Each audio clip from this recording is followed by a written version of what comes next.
Thank you for joining Wars of the Roses, and this video will address flower symbolism.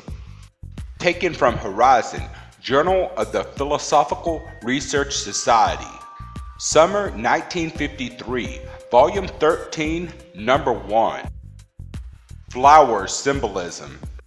It is not known with certainty where the use of flowers as symbols originated, but there is some indication that the practice originated in Asia. There is a charming story to the effect that Buddhist hermits living in remote places took a passionate interest in plant life. It was part of the philosophy of Buddha that all creatures shared in one spiritual essence and were therefore intimately related to each other. Animals and plants were the younger brothers of mankind and should be loved and served with the same regard bestowed upon human beings. When great storms swept through the forest and along the deep ravines, flowers scattered by the wind fell upon the ground or into the rushing streams and quiet pools. After the inclemency of the weather had passed, the old Buddhist hermits gathered these blossoms tenderly and placed them in bowls of water to preserve their life and beauty as long as possible. Gradually, these floral decorations accumulated around shrines and temples, where the blossoms were brought in order that they might finally expire in the presence of the image of the great teacher, and thus gain eternal virtue. Influenced by the practice of venerated saints and sages, those who came to worship at the altars of Buddhism brought flowers from their own gardens, especially the most beautiful. This was regarded as an act of merit because it represented right thoughtfulness, one of the 8 commandments of Buddhism. It was not intended that the flowers should be considered as an offering or as an adornment for the shrine. It was an expression of the simple faith that those that died in the sanctuaries were peculiarly blessed and achieved to a higher state in the afterlife or in the next incarnation. For this reason also, there was at the time no form or flower arrangement, no bouquets or clusters, merely bowls, each with 1 or 2 blossoms. The lotus flower was so closely associated with the life and teaching of Buddha and was so frequently used as a symbol of the unfoldment of the doctrine that it became an essential part of altar ornamentation.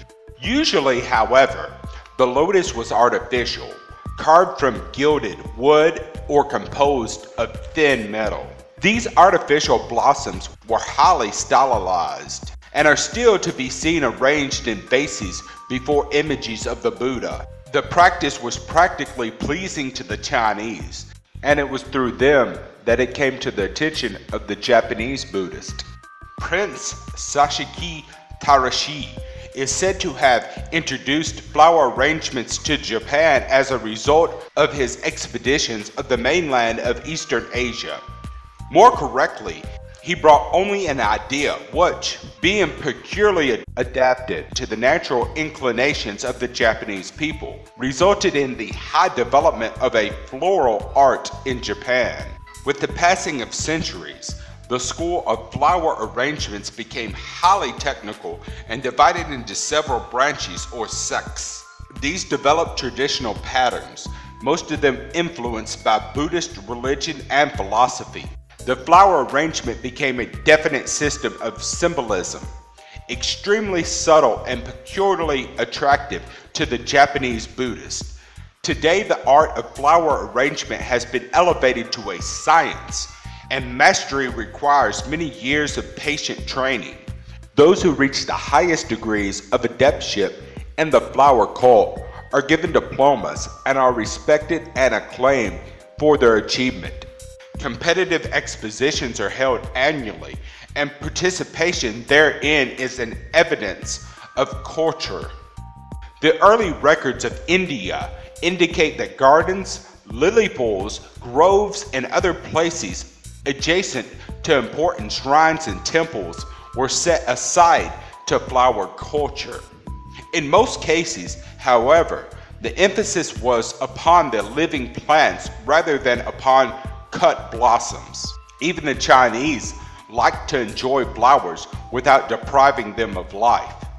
There is an old legend that an empire of China bestowed two wives upon a favorite plant. Their sole responsibility was to give daily loving care thereto. In early times, both Hindu and Buddhist teachings were opposed to destroying life of any kind, and only blossoms which fell of themselves were removed from the parent shrub. Containers for plants were extravagantly designed and were often inlaid with gold, silver, and precious stones. Artificial plants of jade, crystal, amethyst, and lapis were so cunningly contrived as to appear alive. The Egyptians offered flowers and plants on the altars of their deities, as can be noted from a study of their manuscripts and tomb paintings. They also employed a conventionalized form of the lily and the papyrus plume in architecture, especially as capitals for columns. The Greek and Latins favored garlands of flowers as decorative motifs, and these appeared as diapers on pediments and cornices, and they also appeared upon implements and artifacts generally. Wreaths and crowns were bestowed as rewards for valor and prizes for public competition. Important myths were associated with flowers, plants, and trees. Among primitive peoples, flowers appeared as fertility symbols, and their use for personal adornment was regulated by tradition. Perennials conveyed the symbolism of longevity and even immortality. Seasonal plants suggested resurrection and had become a familiar part of mortuary rites. Suitable floral arrangements are associated with the principal events of life, birth, marriage, and death.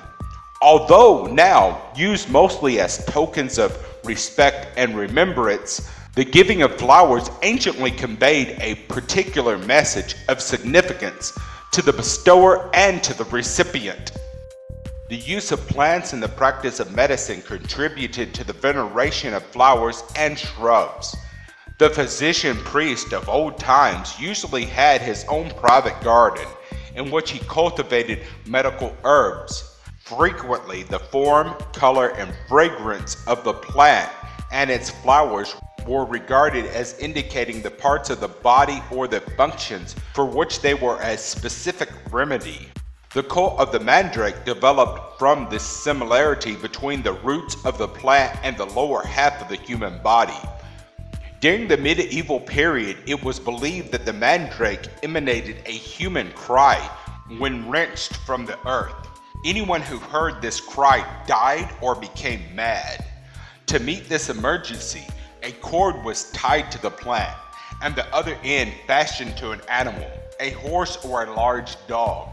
The physician or magician then retired to a safe distance, stopped his ears, and called the animal to him, thus drawing the mandrake from the earth.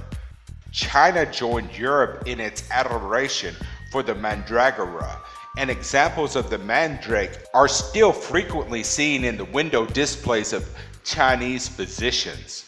Exceptionally perfect examples bring a very high price. It is believed that flowers, plants, and especially such parasites as the mistletoe capture the virtues of plants and the magnetic currents that moved in the atmosphere. Even Paracelsus, the great Swiss physician, advised that herbs be gathered at certain phases of the moon and under certain major configurations of planetary bodies.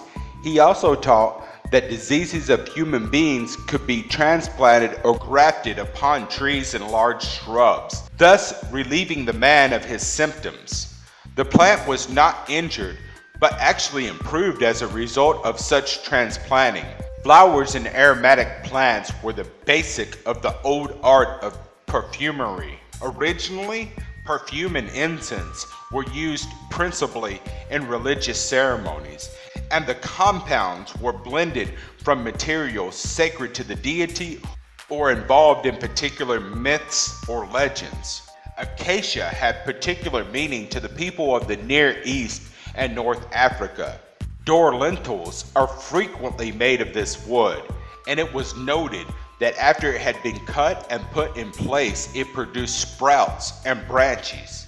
Even after many years, it thus signified the extraordinary tendency of life, and depicting branching over an Egyptian mummy, it promised resurrection. In Christian mystic symbolism, the rose of Sharon and the lily of the field are especially prominent. The white rose signifies purity and dedication to the service of God, and the red rose, courage, righteousness, and martyrdom. The lily, the Western form of the lotus, represents the triumph of the spirit over matter, the unfoldment of human consciousness, redemption, and the grace of God. Earlier, the red rose also stood for initiation into the mysteries, specifically the rite of Attis and Adonis. In the metamorphosis of Apuleius, the hero, transformed into an ass by sorcery, was restored to human shape by eating a rose offered by a priest. The roses of the Rosicrucians, the Rosiform crest of Luther, and the roses of the Order of the Garter originated in the mystical symbolism of the Greek theology. The word rose supplies the letters which, rearranged, give the name Eros, one of the names of the god of love.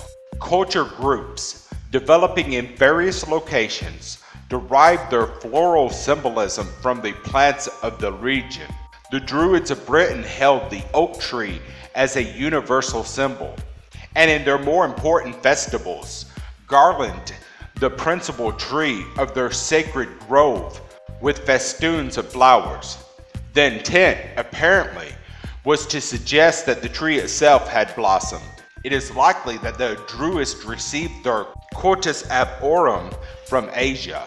The tree represented cosmic life, which bore mankind as evidence of its flowering. The transformation of flower to fruit, therefore, implied the perfection of humanity. The use of floral devices in heraldry is according to an exact formula required by the College of Heralds, or similar group. In every case, when a flower is bestowed as a part of a memorial bearing, the symbolism confers with the classical concepts. The flowering of the pilgrim staff in Wagner's music drama Tannhäuser is an adaptation of the blossoming of Joseph's rod as described in the New Testament. The flower is often included in miraculous occurrences as a testament of divine intercession. The angel of the Annunciation is most frequently depicted bearing a lily. The palm frond, originally used in pageantry to signify triumph, occurs in Christian symbolism as the attribute of the martyr. The simple message of growing things is that they bear witness to the natural and beautiful unfolding of life. They teach men to bear witness graciously and gently to the divine power within themselves. The flower reveals the geometry and order which proceedeth from the soul of the world. Consider the lilies of the field, how they grow. They toil not, neither do they spin. And I say unto you, that even Solomon in all his glory was not arrayed like one of these. The life of the earth, reaching upward to receive the light of the sun, reveals its fertility and is not ashamed. It bears life gloriously, and its fruitfulness has become a symbol of all that is noble and wonderful.